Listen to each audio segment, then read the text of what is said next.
Por años.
¿Listo?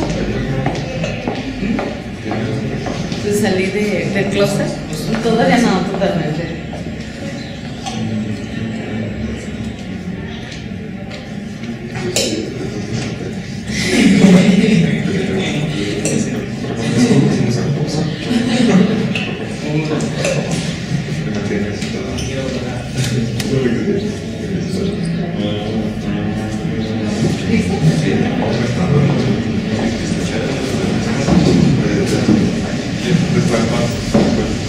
Bueno, el día de hoy tengo el placer y el honor de presentar a ustedes a Héctor del Río, el cual es licenciado en Ciencias de la Comunicación, tiene estudios técnicos en Electricidad y Electrónica, maestría en Educación con especialidad en Recuperación de la Práctica Educativa por la SEP, maestría en Comunicación con especialidad en Difusión de la Ciencia y la Cultura en el Ingreso, con beca de excelencia académica del CONACYT, posgrado en Historia de la Filosofía, inventor, diseñador, artista gráfico, publicista, consultor en comunicación organizacional y en educación. Por 20 años ha sido profesor y 17 de ellos como catedrático en la universidad. Actualmente, maestro titular del Departamento de Estudios Socioculturales y del Centro de Formación Humana del UTES. Héctor nos va a dar la conferencia Tres Manzanas, Cogniciones, Razonamientos y Disciplinas. Dejo con ustedes a Héctor.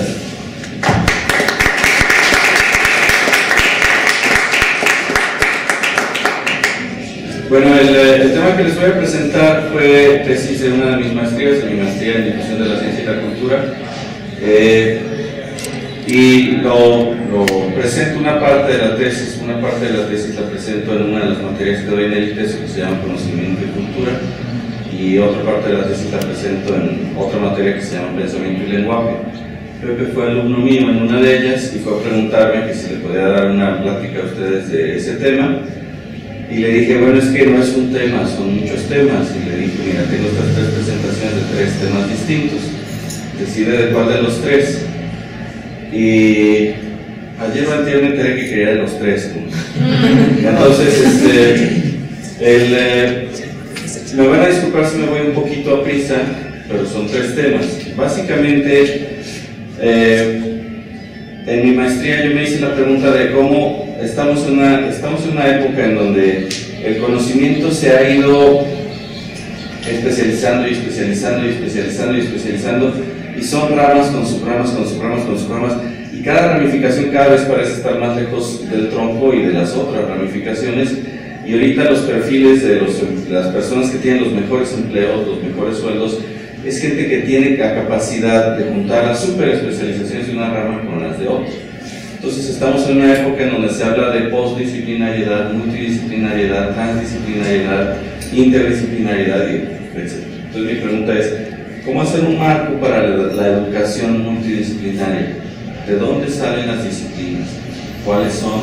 ¿Por qué son esas y no otras? ¿No? Estas son como las preguntas que hay detrás del trabajo. Espero que les guste, espero que les interese y espero que me den entender. Me van a disculpar que hay mensajes de nuestro patrocinador.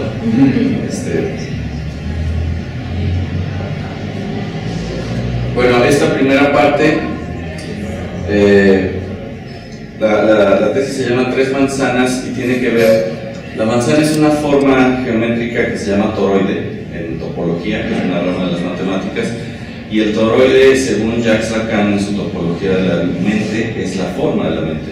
Entonces yo lo que digo es, hay tres sistemas mentales, por lo tanto tres sistemas toroidales en nuestra mente, y de ahí vienen las manzanas, pero eso lo vamos a ver más adelante.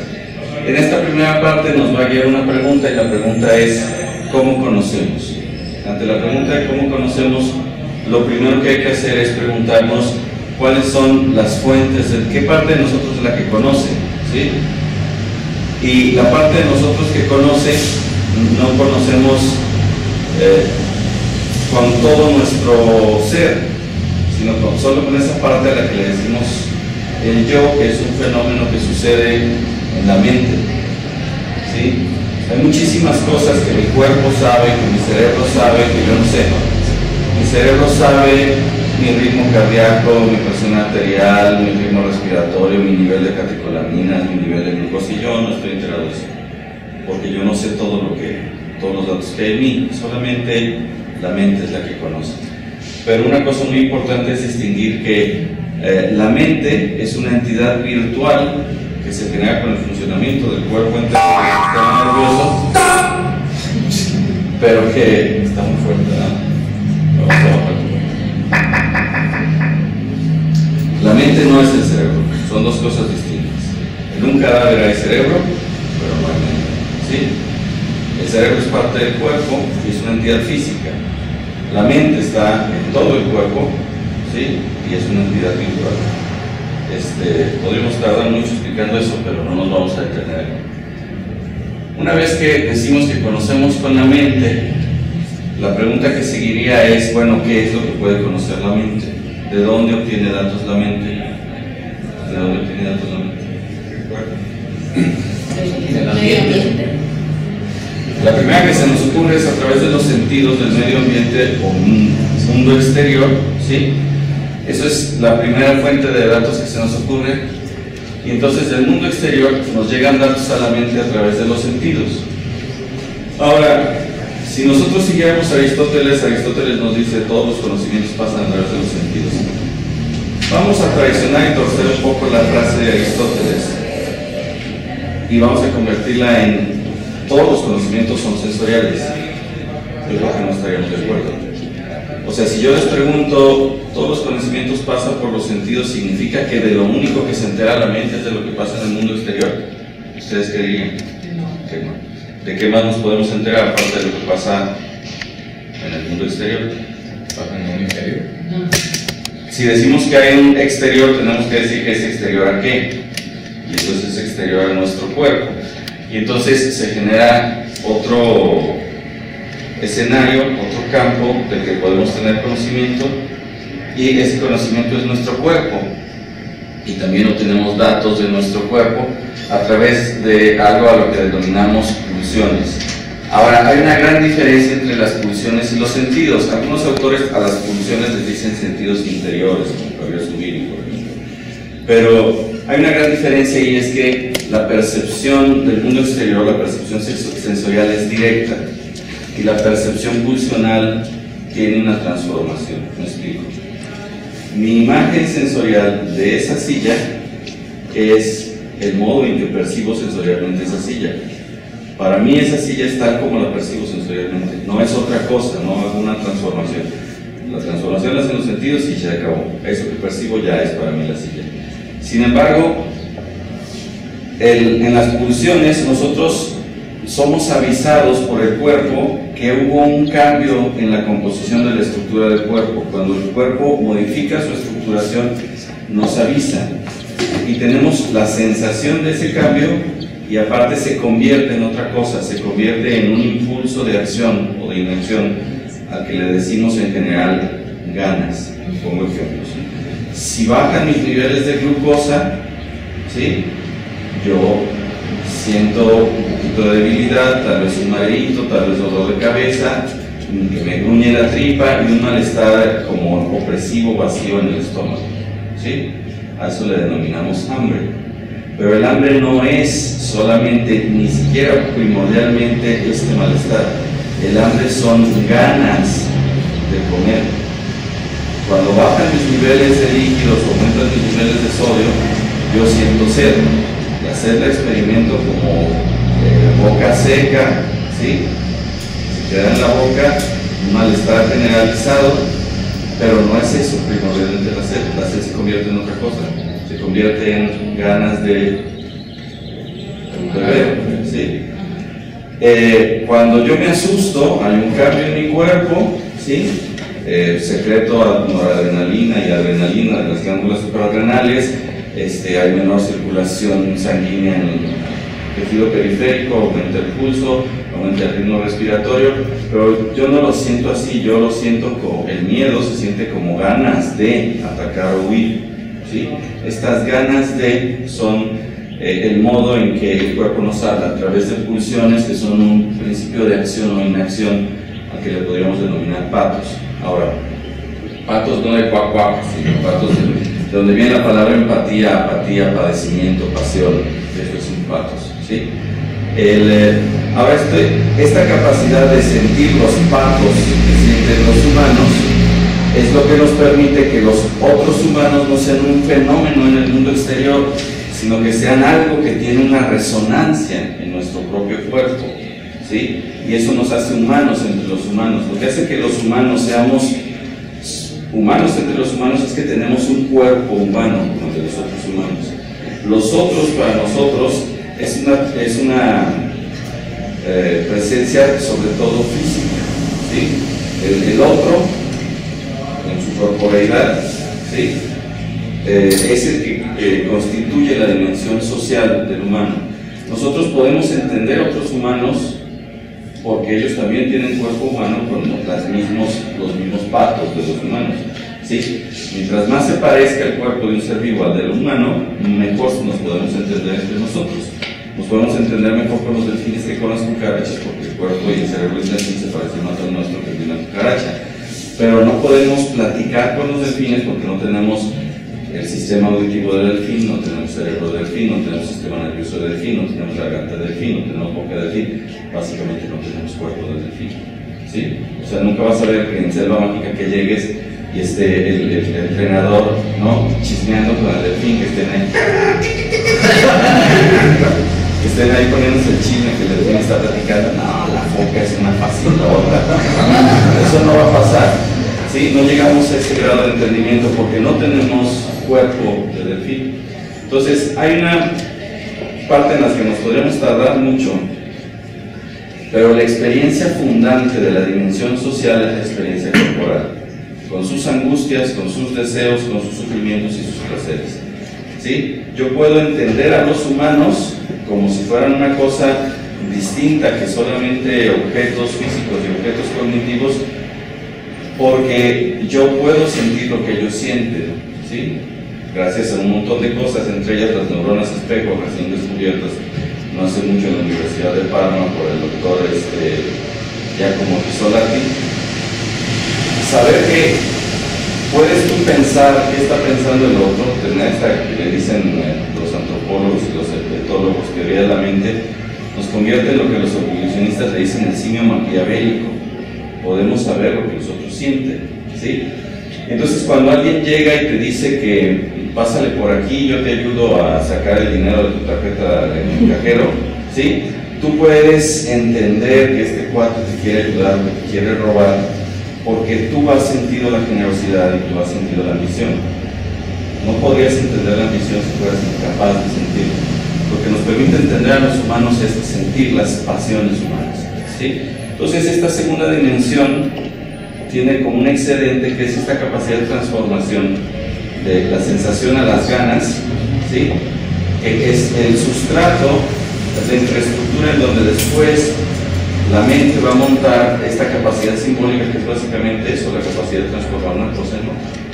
Y ahí es donde está en las pulsiones el sustrato de la dimensión social, en donde están nuestras pasiones y nuestros cambios de estructuración. La cultura y el lenguaje son cambios de estructuración.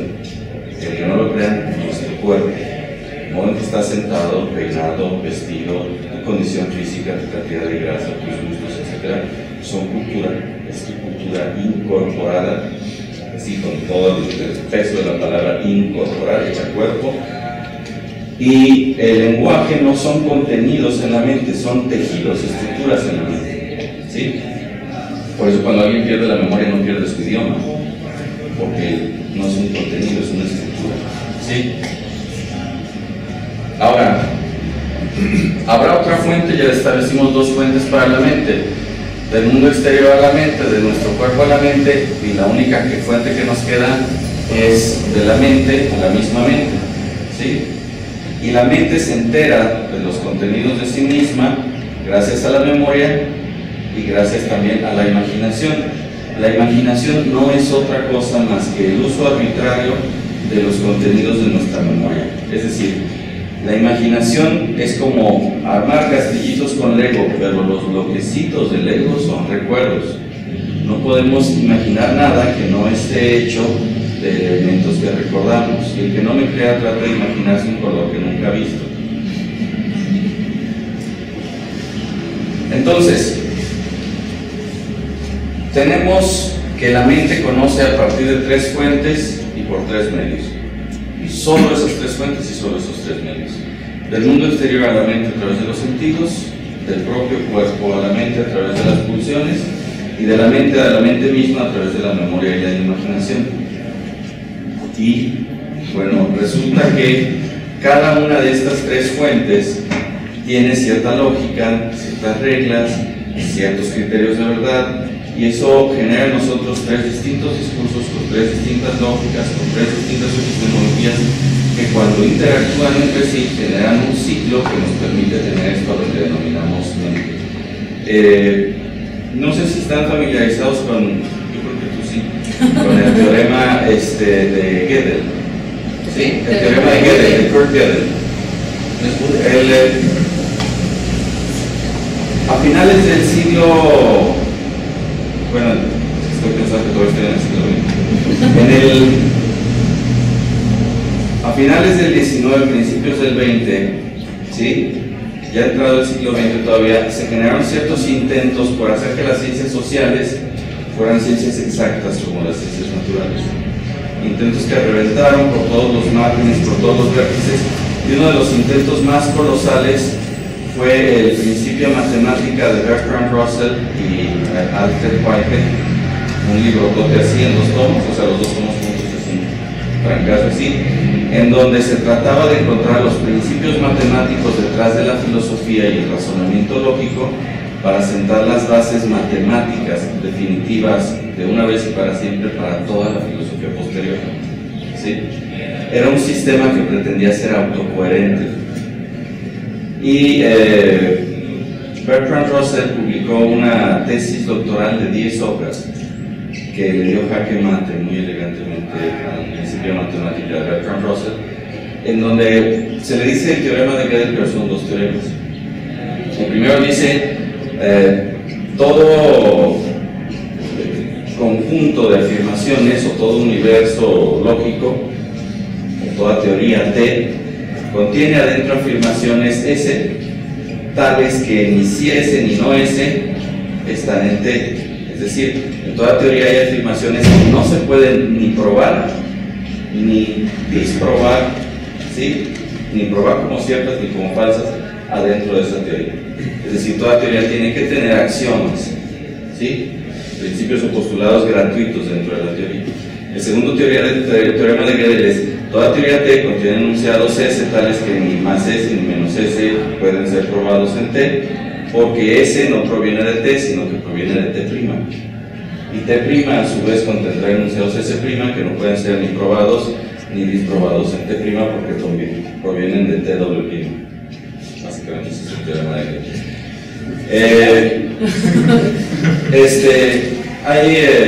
Se me va el nombre de pila. Hofstad, Douglas Hofstad, escribió un libro que ganó el Premio Nobel de Literatura en 1980 que se llama La Eterna Trenza Dorada y se subtitula Bach, Escher y Gödel, ¿sí? Y entonces, en palabras del propio Hofstad, es un humilde intento personal por tratar de entender cómo a partir de lo inorgánico surge lo orgánico y cómo a partir de las formas finitas surgen las cosas infinitas, como el pensamiento, la concepción y todas esas cosas. Y entonces él toma como ejemplo, si conocen yo creo que conocen al grabador alemán Escher, en alemán se debería pronunciar Edward, pero se escribe Escher, que hace estas escaleras que siempre suben y estos laberintos recurrentes. Entonces él analiza que todo esto lo puede lograr por la transposición de tres planos. Johann Sebastian Bach, tiene unas fugas que suben y suben y suben y suben, entonces se le va a acabar el teclado al tipo, ¿no? Y la fuga sigue subiendo y subiendo y subiendo, y no está subiendo en el teclado, es una ilusión acústica a partir de un sistema de tres tonos, ¿sí? Entonces él lo que dice es, a partir del teorema de Gödel vemos que el sistema mínimo para formar un sistema autocoherente son tres teorías abiertas que pueden retroalimentarse mutuamente. Entonces, la mente así funciona. A partir de estas tres fuentes se genera un circuito que permite retroalimentaciones infinitas, cosa que no. Ahorita no me voy a meter en fórmulas ni en ejemplos para demostrar que con dos no funciona y con tres ya, ¿sí? Pero aquí les da ahora sí Escher, ¿sí? En honor al libro de Douglas Hofstad. Esto nos permite tener tres dimensiones distintas para ver. Este grabado que se llama Tres Esferas nos muestra una esfera opaca, una esfera especular como espejo y una esfera transparente. Bueno, así son las tres posibilidades de la óptica y es una metáfora de las tres discursos que hay en la mente. Podemos ver lo que vemos, ¿sí? La percepción sensorial. Podemos ver a través de lo que vemos nuestra propia configuración, nuestra cultura, nuestro lenguaje, nuestros intereses. También nos damos cuenta de eso. Pero también podemos vernos. Cuando la mente se ve a sí misma, es como un reflejo. Y de hecho usamos la metáfora del espejo en nuestro lenguaje. Decimos, estoy especulando. Decimos, hay que reflexionar, ¿sí? Es la mente que vuelve sobre sí para reconstruirse. La imaginación, básicamente, les decía, es conectar cosas que en la memoria no estaban conectadas, ¿sí? Generar nuevas disposiciones. Ahora, estos tres discursos se corresponden con tres modos de procesamiento de los datos que existen en el cerebro. Esto es un recuento que nos presenta en una historia del cognitivismo Francisco Varela. El primer modelo de cognitivismo que conocimos fue que llega un dato de fuera y es procesado en una unidad central. Un dato es una unidad discreta de reducción de incertidumbre con respecto del entorno, ¿sí? Discreta significa que entiendes dónde termina y dónde acaba, ¿sí? Entonces te llegan datos, tú sabes lo que está pasando afuera y los datos son procesados. A este modelo le decimos cómputo. Cuando entendimos que la mente funcionaba así, pudimos hacer las computadoras y nos quedaron tan chidas que nos estancamos muchísimo tiempo en ese modelo porque queríamos explicar a la mente como una computadora, siendo que la computadora es una caricatura de la mente y no al revés. Es como si te llevaras a tu amado o amada ahí al centro y allá al costado del degollado lo sentaras para que le hiciera un retrato del pintor y le hacen el retrato y el retrato queda tan bonito que ahora quieres que el modelo se parezca al retrato y no al revés. Y en vez de decirle al dibujante, corrígele aquí, mandas a cirugía plástica a tu amorcito corazón, ¿sí? Entonces es invertir las cosas, pero dice Francisco Varela, nos empezamos a dar cuenta que hay cosas que puede hacer la mente que el modelo de cómputo no. Si a la computadora le falta un dato, no te puede sacar ninguna cuenta de nada. Y nosotros constantemente hacemos las cosas a pesar de que nos faltan datos. ¿Cómo hacemos eso? ¿Sí? Bueno, con un modelo que tiene que ver con la estructuración de patrones internos que son capaces de reconocer patrones externos, ¿sí? Nosotros hacemos la broma de que vemos a todos los chinos muy iguales, o a todos los orientales los vemos muy iguales. No sé si se acuerdan, cuando estaban las Olimpiadas en China, en Pekín, anduvo circulando un correo electrónico que te decía: esta es una foto del equipo de voleibol chino, ¿sí? Si contestas unas preguntas te ganas un viaje a Pekín. Y las preguntas eran: ¿quién es el entrenador? ¿Quién es el defensa? ¿Quién es el aguador? Y había la foto y era la misma persona un montón de veces, ¿no? Y nuestro chiste es ese: todos son iguales. Bueno, les garantizo que si yo tomo a dos de ustedes, cualquiera, los que sea al azar, y los mando a China, les van a preguntar si son mellizos. Allá ellos nos ven a los latinos a todos muy iguales. Pero si estás en China un mes, un año, el tiempo que te estés, vas a empezar a ver que son bien distintos entre ellos, y que los chinos, los japoneses y los coreanos y los vietnamitas son bien distintos entre ellos, ¿sí? Tan distintos como chilenos y mexicanos y argentinos, que ni por un momento algún argentino te engaña que es mexicano. Dices: no, se te ve argentino, ¿no? Si vienes caminando y se oye tango, mano, ¿no? Sencillito. Ahora sí, sencillito y realizar ¿sí? Entonces, ¿cómo es que aprendemos a distinguir las cosas? Se genera un patrón dentro de nosotros que reconoce el patrón allá afuera. Entonces, aunque el patrón esté incompleto allá afuera, aunque veamos una parte, nuestra mente pone lo que falta porque el patrón ya está acá dentro. Eso te permite reconocer a las personas aunque se vistan distinto o cambien el corte de pelo, etc. ¿Sí? Células reales con neuronas están construyendo un circuito.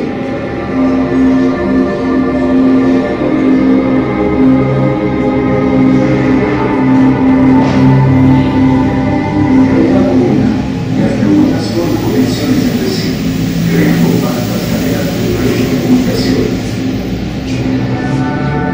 La fenomenal cantidad de conexiones, asombrosas en su investigación y complejidad, finalmente llegan a ser millones.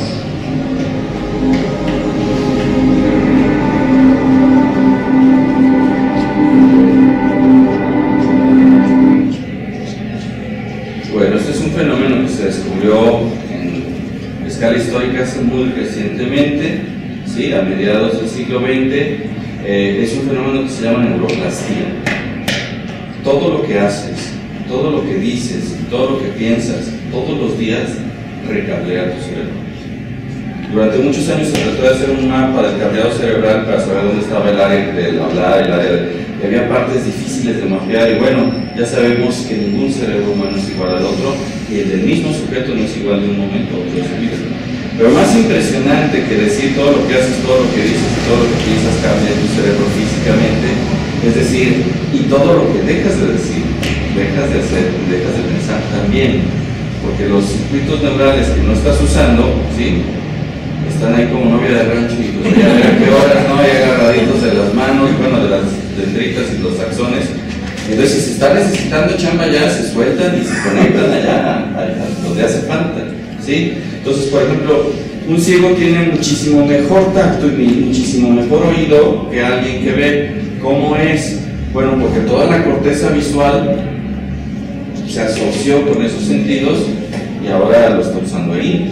Por eso tiene un como súper oído y un súper tacto. De hecho, el área de la corteza visual con la que nosotros leemos es la misma área de la corteza visual con la que los ciegos leen braille, ¿sí? Entonces, esta plasticidad del cerebro es maravillosa. Rita Levi Montalcini, una judía italiana nacionalizada norteamericana, descubrió que cuando hacemos esfuerzo, cuando le echamos ganas, secretamos un factor de crecimiento neural que acelera la neuroplastía y nos hace aprender y desarrollar conocimientos, habilidades y actitudes más a prisa. Rita Levi Montalcini bautizó a este factor de crecimiento neural con el nombre de factor de crecimiento neural. Le dieron el premio Nobel en los 80, no estoy seguro si entre el 80 y el 82, no estoy seguro de la fecha. Sí. La neuroplastía se refiere a la asociación de las neuronas. A la capacidad de las neuronas de cambiar el tejido, sí. Sí, tiene esta plasticidad, pues, de retejer. Por eso ahí cambió por completo el enfoque terapéutico cuando se descubrió esto. Antes, si yo me hubiera dañado este pedazo del cerebro, aquí así, ya no hubiera podido mover este brazo, el derecho. Entonces, si hubiera ido a terapia antes de los 80, me hubieran dicho terapia de sustitución, aprende a escribir con el izquierdo. Ahora la terapia es, pues ahora fuerzas, vas a usar el derecho, te vas a forzar, y todas las neuronas que están alrededor de donde se murieron, las que iban ahí, van a empezar a tejer nuevos puentes para hacer las funciones de las que se murieron. No es que reemplaces las neuronas, sino que se reemplazan las funciones gracias a la neuroplastía. Todo esto de las terapias del teletón, de que nos pueden hacer ejercicio, que a los niños a gatear para que mejoren matemáticas y todo eso, es a partir de ese descubrimiento patriarcal. Ahora, aún así, cuando descubrieron esto los neurólogos, ¿sí? Los ingenieros matemáticos y de computación que andan en la búsqueda del santo grial de la inteligencia artificial, dijeron, oh my god, ¿no? Y entonces empezaron a hacer eso, programas que se reescriben a sí mismos cada que se usan para generar un patrón interno que refleja un patrón externo. Por ejemplo, los programas de reconocimiento de voz, no sé si alguien ha usado el Dragon, por ejemplo. Sí, son programas que cuando los cierras no se cierran luego. Te dicen, espérate, me voy a reescribir y luego se cierran. Mientras más los usas, mejor funcionan porque van aprendiendo el patrón de tu voz. ¿Sí? Ahora, aún así, dice Varela, pues hay cosas que el cerebro puede hacer que ni eso explica. Y es la capacidad creativa. Y eso se debe a un tercer modelo que tiene que ver con una información que se genera de la mente comunicándose con la propia mente. El cerebro funciona y se genera la mente como una entidad virtual. Y la actividad del cerebro que genera la mente son ondas. Son ondas tan fuertes que se salen de nuestras cabezas. Si tú vas a que te hagan un electroencefalograma, no te tienen que trepanar, ni abrir la cabeza, ni nada. Ni siquiera rasurar el cabello. Así con todo el pelo te ponen unos sensores y te perciben las ondas cerebrales. Bueno, estas ondas obedecen a las leyes de la física, como cualquier onda, ¿sí? Y como todas las ondas pueden interferirse o reforzarse, es decir, siguen los principios de la interferencia de onda, pueden clausurar o entrar en fase armónica. La diferencia es que nosotros alcanzamos a percibir, si se clausuran o entran en fase armónica, en una cosa a la que le decimos intuición. Entonces, gracias a esto nosotros tenemos las capacidades de juicio en lo ético, en lo estético y en lo que se refiere a lo que nos parece cierto. Es decir, nosotros percibimos las cosas como buenas, bellas o verdaderas porque tenemos intuición. Vamos a suponer que a dos de ustedes les pido que juzguen el atractivo de los rostros de las damas aquí presentes y es casi seguro que las calificaciones que pondrían serían distintas. ¿Sí? ¿Cómo es que el mismo rostro a uno le parece más bello que a otro? Bueno, porque ese rostro que a ti te parece más bello, de alguna manera armoniza con un mapa de la belleza que tú te armaste a lo largo de tu vida. ¿Sí? Resulta que aquella cara puede ser más simétrica o que cumpla mejor las proporciones de ti, pero a ti no te parece bella porque tiene unos qué sé yo que te recuerda a la vecina que te ponchaba las pelotas. ¿Sí? Pero de pronto hay un rostro que tiene algo que tú no sabes que tiene, que te gusta. Cuando tienes que escoger entre dos argumentos, hay unos que los oyes y no te hacen ni fu ni fa, otros que los oyes y tú dices, no, se me hace que no, y otros que todavía te los acaban de decir y dices, me late. ¿Por qué? Porque de alguna manera concuerda o armoniza con otras cosas que tú ya traes en el coco, como dirían los informáticos corriendo en segundo plano, o hasta el tercer plano, ¿sí? Porque lo que hace que para que algo sea bello no nomás es lo que podrías describir conscientemente, sino también lo que ocurre subconscientemente e inconscientemente. Pero gracias a esto nosotros podemos percibir lo bueno, lo bello y lo verdadero. Y gracias a eso podemos ser creativos. Si yo le pido a alguno de ustedes, ahorita di algo creativo, invéntatelo ahorita. ¿Alguien puede? Está bien difícil. Un elefante con alas rojas. Pues no sé, ya sé que tú digas, ¡ay, qué creativo! ¿No? Sin embargo, si yo les doy limitantes, si te digo, a ver, tienen 3 minutos para inventar un chiste acerca de una caja de palillos, 3 pingüinos y un elefante con orejas rojas, ¿sí? Van a ver que en 3 minutos salen un montón de cosas muy creativas y nos va a parecer más creativo el chiste que hile todos los requisitos de manera más armónica, cuyo ruta narrativa sí pase como más necesariamente por todos los elementos. Si yo te cuento el chiste y al final digo, ahí a un lado estaba un elefante con orejas rojas, así como que no tenía que pasar por ahí el relato, entonces no parece tan creativo como en uno en donde es necesario que las orejas estén rojas para que el chiste tenga chiste, ¿no? Entonces, lo que nos da la capacidad de creación es esta capacidad de que se coordinen armónicamente las actividades neurales.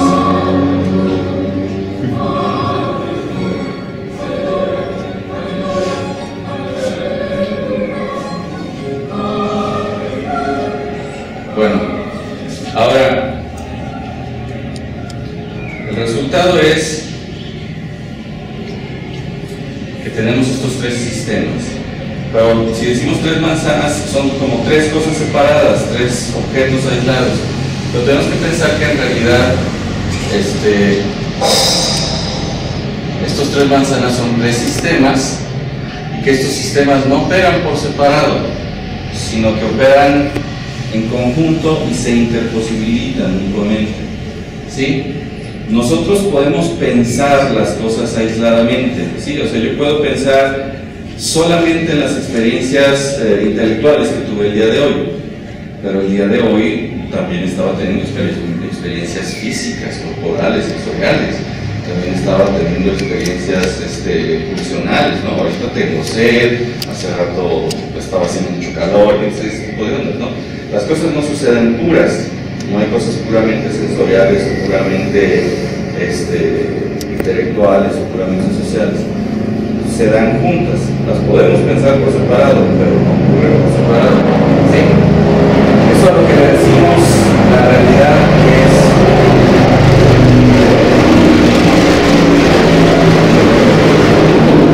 Eso es lo que le decimos la realidad, es el área en donde convergen estas tres esferas.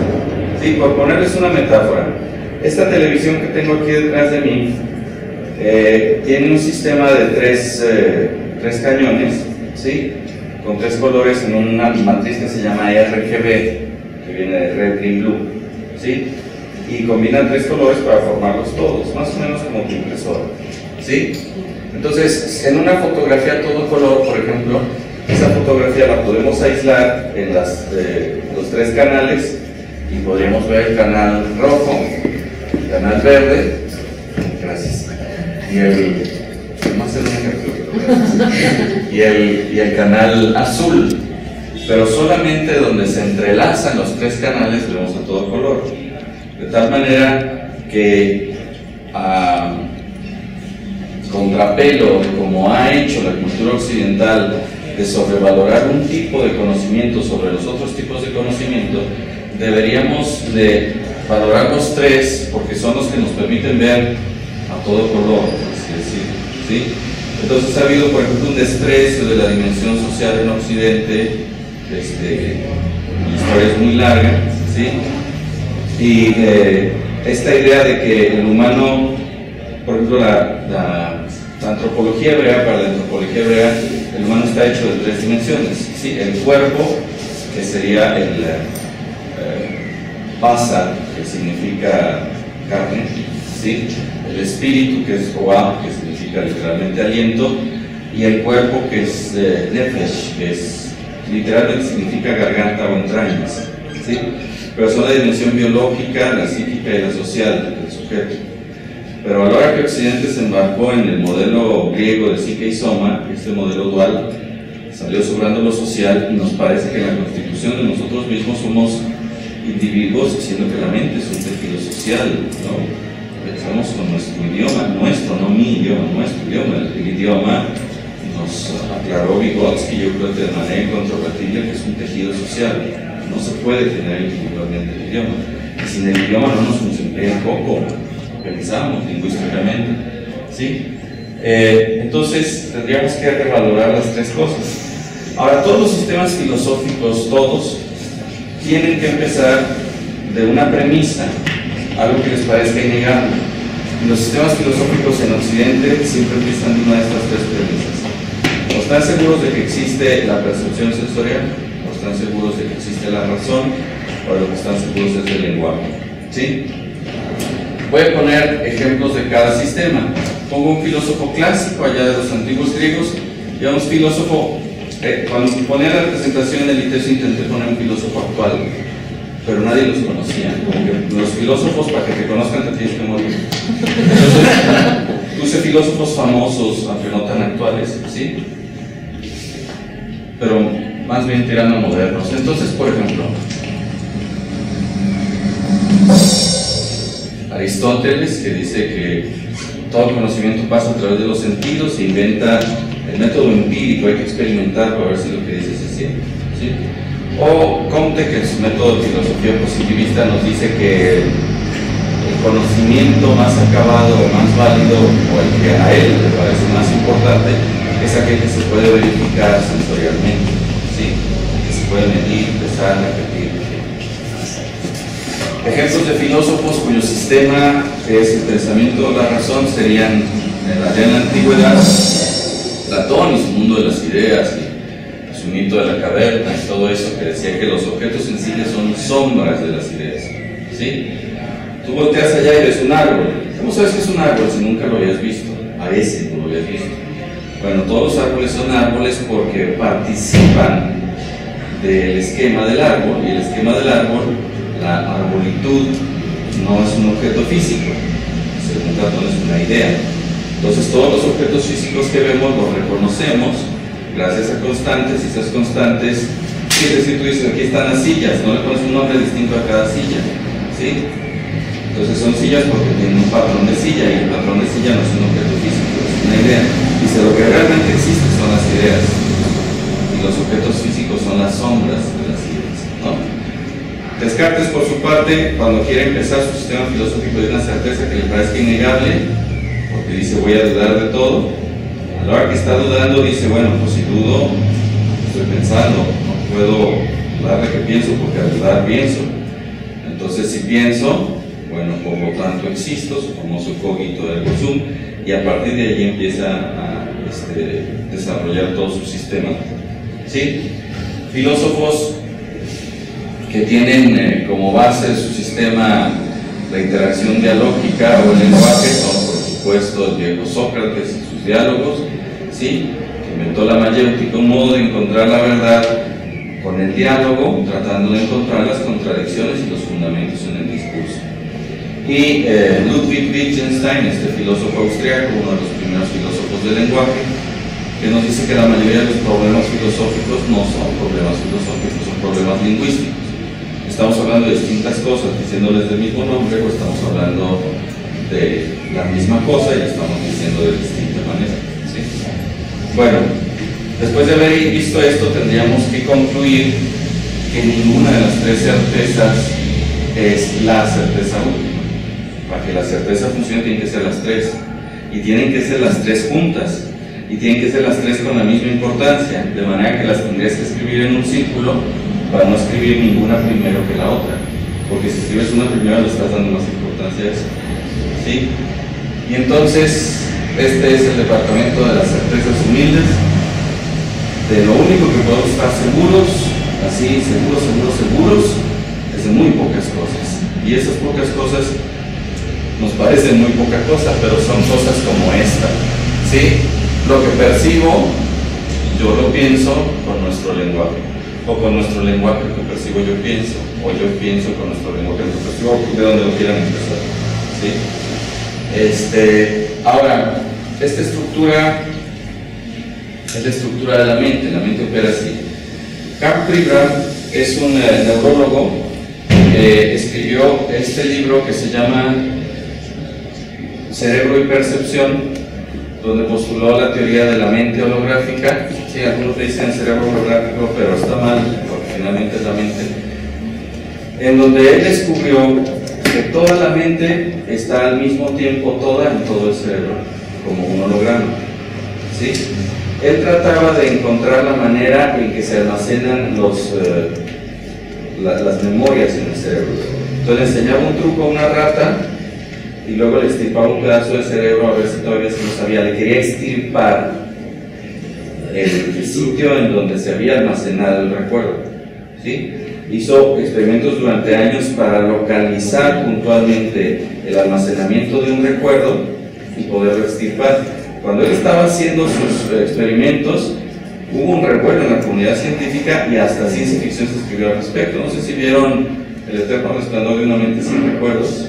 ¿Sí? Estaba basado en esta hipótesis de qué pasaría si pudiéramos eliminar selectivamente los recuerdos. ¿Sí? Pues no pudo, no lo logró nunca. Pero su hijo, que estaba estudiando física, Carl Cleveland Jr., un día le platicó de los hologramas y le hizo un holograma. ¿Sí? Es una imagen que no está hecha con el reflejo de un objeto, sino con los patrones de interferencia de onda de un objeto. Y tiene la propiedad física de que si tú rompes un holograma, en cada parte está la imagen completa. Achis, dice Cleveland Sr. A ver, barájame la más despacio, le explicó. Y entonces con las matemáticas de la holografía se fue a comparar la actividad neurológica y la distribución de variaciones químicas en el cerebro y cuadra hermoso. Y entonces dice, bueno, lo que pasa es que la mente está en todo el cerebro. La mente es un holograma que produce el cerebro. Entonces es la teoría de la mente holográfica. Es difícil entender un holograma sin verlo, ¿sí? Pero hay otras cosas que tienen esa misma propiedad de los hologramas, de que en las partes esté el todo. Y son los fractales. Este que parece el tío científico de Pato Donald, Ludwig von Pato, se llama Mitchell J. Feigenbaum y es uno de los creadores de la teoría del caos, y él parte de esta teoría de que los fractales son el orden que está detrás de eso que parece desorden. ¿Sí? En matemáticas, el caos no es lo que desordena el orden como nosotros lo usamos, es lo que ordena el desorden. Tiene que ver con una enunciación de Einstein de que Dios no juega a los dados con el universo. Entonces la teoría del caos dice, en eso que parece caos hay un orden tan sutil que no lo percibimos, pero hay un orden, ¿sí? Entonces él dice que a través de los fractales, un fractal es una curva hecha de réplicas de sí mismo. Este fractal que está aquí, ven, una línea aterriza en una curva que se bifurca, que se convierte en una línea que aterriza en una curva que se bifurca, que se convierte en una línea que aterriza así, se puede seguir ad infinitum y ad nauseam, hasta donde te dé la punta del lápiz o la vista. Matemáticamente se puede hacer la fórmula que te da para un número periódico, entonces sería sin fin, y cada parte estaría el todo. Lo que descubrieron es que los fractales es un tipo de matemáticas que permite un empaquetamiento de datos altísimamente eficiente y que lo usa muchísimo la naturaleza. No sé si ustedes vieron la estampida de News en El Rey León, ¿sí? Es impresionante. Tú, si eres un animador clásico, dices, ¿cómo le hicieron 5,000 animadores 20 años trabajando? ¿Cómo es que cada ñu lleva su paso y su carrera, y ningún ñu es igual y ningún ñu va al mismo ritmo? Hicieron un solo ñu y con un algoritmo fractal la computadora los animó a todos y parece caótico, pero hay un orden detrás, ¿sí? Entonces, por ejemplo, el programa Massive de las peleas campales del Señor de los Anillos o de la Guerra de los Clones, de Troya, estas ondas así, nadie se peleó, programaron a los monitos y cuántas aperturas, defensas y ataques, y la computadora los coreografió solito. El día que probaron Massive en los estudios Vuelta, el ejército que iba perdiendo, la retaguardia empezó a huir a las montañas. Y ellos se pantallaron, ay caray, salió más real de lo que esperábamos, ¿no? Les voy a mostrar algunos fractales que tienen esta propiedad de que en cada parte está el todo. La música de fondo es una metáfora de los fractales, es el 5 adentro del 5, el mambo 5 de Pérez Prado adentro de la quinta de Beethoven. Y vamos a empezar con el fractal más antiguo que hay, que es el fractal de Mandelbrot.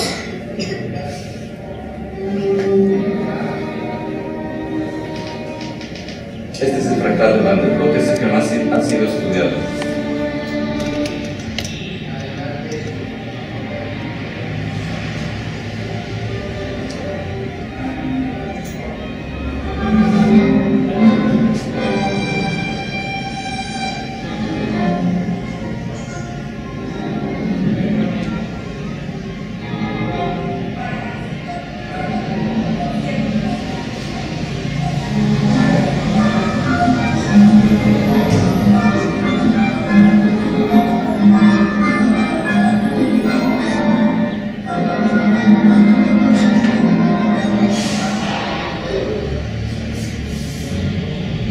Ok, ¿por qué me meto con Carl Pribram y la teoría de la mente fractal? Bueno, porque si la estructura de la mente es esta estructura triple, estas tres manzanas, y la mente funciona holográficamente, es decir, en cada parte está el todo, eso significaría que si yo parto una de las manzanas y la abro, lo que encontraría adentro serían otra vez las tres manzanas, una y otra y otra y otra y otra y otra y otra y otra y otra y otra vez, como matruscas. ¿Sí conocen las muñequitas de estas rusas, no? Es decir, nuestro pensamiento es triple, pero adentro de cada producto de la mente humana vas a encontrar siempre estas tres dimensiones, siempre, ¿sí? Una dimensión que se refiere a lo sensorial, a lo tangible, otra a lo simbólico, lingüístico, y otra a lo individual, abstracto. En todo, desde una letra pintada en tu suéter, un gesto, una película de cine, en todo. Hay una parte que tiene que ver con lo sensorial, otra que tiene que ver con lo social, y otra que tiene que ver con lo teórico, abstracto. Siempre, una y otra y otra y otra vez. Ahora, una vez que entendemos esta fractalidad, no saben a mí cómo me costaba trabajo a la hora que estaba tratando de empatar los sistemas entre distintos modos de pensamiento y distintas disciplinas. Cada que me salía, van a disculpar la metáfora, pero estamos montados en ellas, cada que yo estaba dentro de la manzana verde y me salía una manzana dorada, yo decía, ya no entendí nada, ya me equivoqué, ya está mal, ¿sí? Y entonces hacía cuadros de 2 entradas y de 3 entradas, y ya estaba estudiando matemáticas para entender cómo hacer gráficas en 4 dimensiones. Y a la hora que entiendes la fractalidad, todo cae en su lugar de una manera muy elegante, muy sencilla. Y si uno entiende la fractalidad, puede ver correspondencias en niveles y en registros que de otra manera no tendrían correspondencia. Es decir, este habló de política, este habló de psicología, este habló de religión, este habló de filosofía. No esperas que tengan nada en común. Pero si entiendes que en cualquier cosa que haya hecho la mente va a estar la misma estructura, entonces te das cuenta que la misma estructura está por ahí, y no es el descubrimiento del agua tibia. Esto lo han sabido las culturas más antiguas desde los tiempos más remotos, y hay una infinidad de muestras de esta estructura triple en muchos autores, en muchas culturas y en muchos momentos históricos. Aquí les voy a poner una muestra. Hay muchísimos más, pero les puse una musiquita de fondo y nada más están tantos cuantos cupieron en la musiquita de fondo. Y la música de fondo es una famosa escala de Bach, de la que habla Douglas Hofstadter, que se llama el Canon por tonos, que es parte de la ofrenda musical, una obra de Johann Sebastian Bach que le dedicó al emperador, y es conocido como la escala de perpetuo ascenso. Genera la ilusión de que sube y sube y sube y sube infinitamente. Entonces, el canon por tonos de Bach y un montón de triadas.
taxonomías de procesos mentales que no son triples, son 2, 5, 8, no sé. ¿Sí?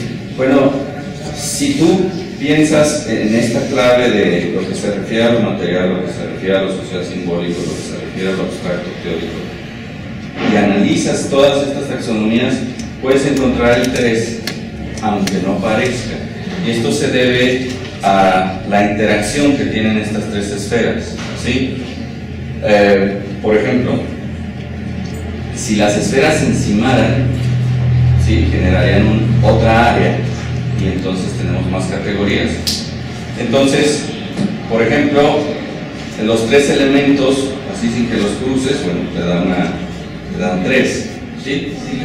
Entonces sería una taxonomía de 3 elementos, como por ejemplo la SEP dice que el educando es una entidad biopsicosocial, ¿sí?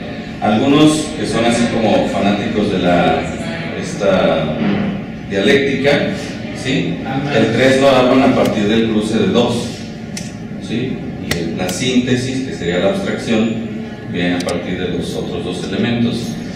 Perdón, es que esta cosa quiere ir al baño. Que se aguante tantito, ¿no? Si tienen un cruzamiento, los 3 elementos nos generan 4 elementos, como por ejemplo en las competencias que plantea la UNESCO, que es saber ser, saber hacer, saber pensar y saber convivir, donde se juntan las 3, es saber ser. O por ejemplo en el cuadrado aristotélico de lo bueno, lo bello, lo verdadero y lo uno. Pues lo uno es donde se juntan las otras 3, ¿sí?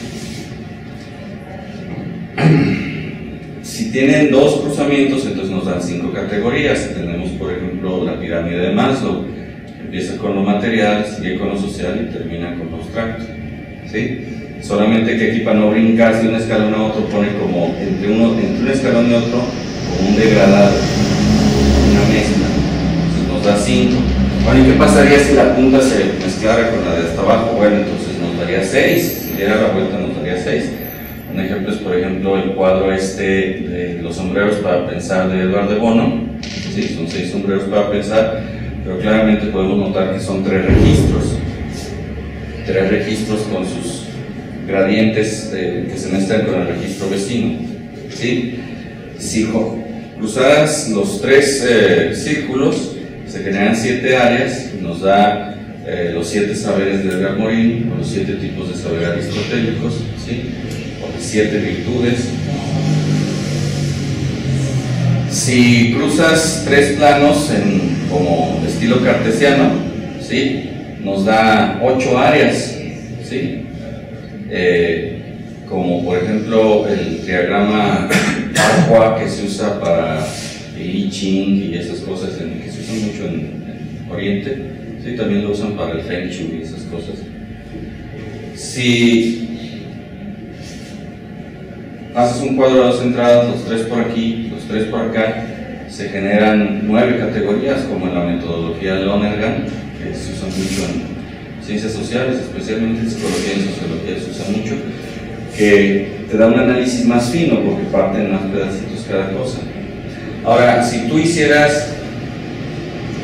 un primer corte y adentro de ese corte hicieras otro corte, pues te pueden dar 12. O si usas un modo de corte en uno y otro modo de corte más fino adentro de ese, pues te podrían dar 16, muchísimos, ¿sí? Entonces, por ejemplo, vemos cómo los mandamientos judíos, que son 10 mandamientos, son 3 sobre Dios, ¿sí?, y 7 sobre los hombres, que son las matrices que ya usamos, el 3 y el 7 te da 10, ¿no? Entonces, cuando tú combinas todas las matrices anteriores, te puede dar un montonal, pero la base siempre es la triada. Con esto termino la primera de 3 presentaciones y me acabo el tiempo.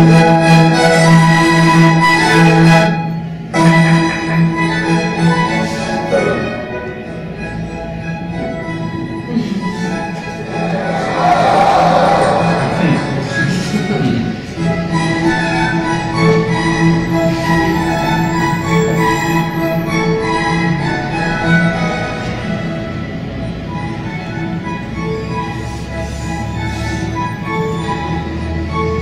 Bueno, ese es un comercial del patrocinador.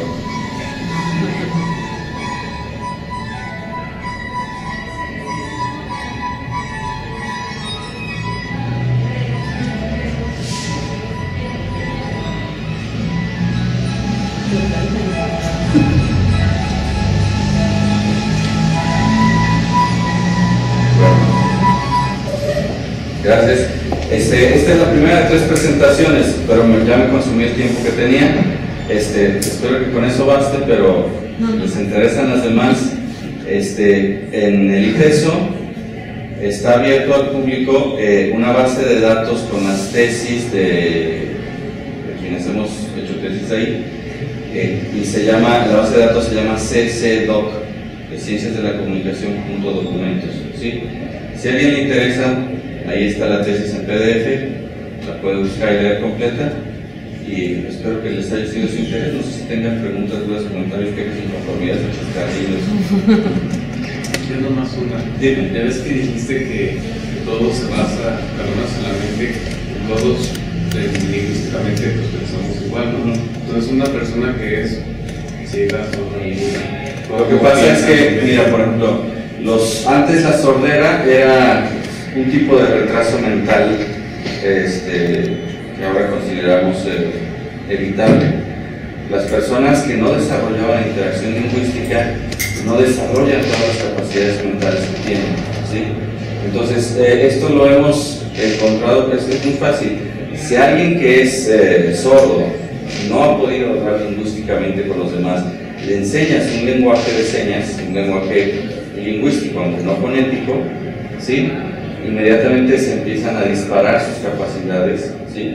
Y a interactuar entre ellas, y empieza a generar abstracciones y niveles de profundidad y de organización de las percepciones, ¿sí? Las sensaciones llegan a emociones, pero difícilmente llegan a sentimientos si no es capaz de reelaborarlas y pensar sobre ellas. Y es muy difícil pensarlas y reelaborarlas si no las puedes nombrar, ¿sí? Entonces, diríamos que casi ni vida sentimental tienen vida afectiva, pero no vida sentimental, ¿no? Un animal tiene emociones, pero no tiene sentimientos. Entonces, esto lo hemos visto verificado tristemente en un laboratorio cruelísimo de la historia, con esto que le dicen los niños ferales, que son como fieras, o niños lobo también le dicen. Estos niños que han crecido en aislamiento de un grupo social y no desarrollan facultades lingüísticas, ¿sí? Cuando se les encuentra, no tienen capacidades de abstracción, no tienen capacidades de juicio, no distinguen lo bueno, lo bello, lo verdadero, ¿sí? Entonces, en ese sentido, seguiría operando el postulado. Por supuesto, no sería solo fonético o solo escrito, puede ser de cualquier modo, en tanto sea un lenguaje. En la palabra lenguaje dice como lengua, ¿no? Pero tenemos esa limitación, como diríamos, etimológica. Pero por lenguaje se conoce cualquier tipo de código arbitrario con el que nos comunicamos. Sí. ¿Puedes repetir de nuevo cómo encuentran las tesis? Sí, te metes a la página del ITESO, que es www.iteso.mx, y ahí tiene que haber un vínculo a la biblioteca. Y en la biblioteca tiene que haber un vínculo a CCDoc, así se llama, es una página sobre tesis de comunicación. Y ahí buscas o las 3 manzanas o el nombre de tu servidor, Héctor Ricardo de Rivas Cona, y ahí tendrás. De hecho, esa versión ya no me gusta tanto, va más avanzadita, pero bueno, esa es la que está en línea. Bueno, muchísimas gracias.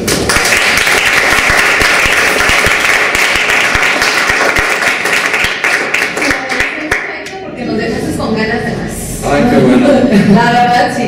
Y quiero invitar a Cintia para que darle un reconocimiento. Y que me Como tomen la agradecimiento, claro, las fotos, por supuesto. Muchas gracias, Miri. Muchas gracias. La foto, la foto.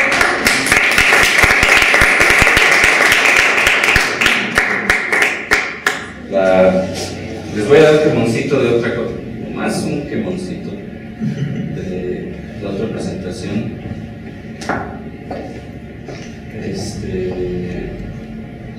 Aquí está cómo se arma el toroide. Los criterios de verdad de cada campo disciplinar. ¿Sí? Bueno, la manzana verde es la manzana de Newton. Y esta es la clausura operativa de las ciencias naturales. No saben los años que me tocó llegar a ese cosa tan sencillo. Clausura operativa, las ciencias sociales son la manzana dorada, la manzana de la discordia, la de Eris.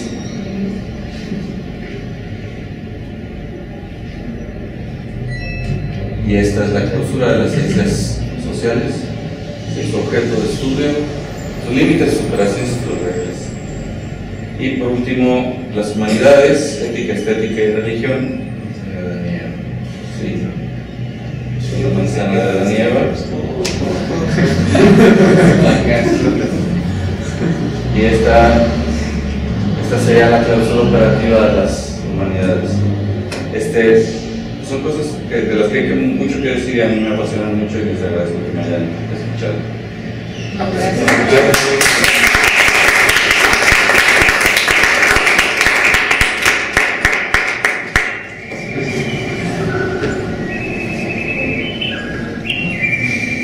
Disculpen, me van a ver que otro rato desinstalando el Así los que quieran llamar. ahorita nos viene otra calor.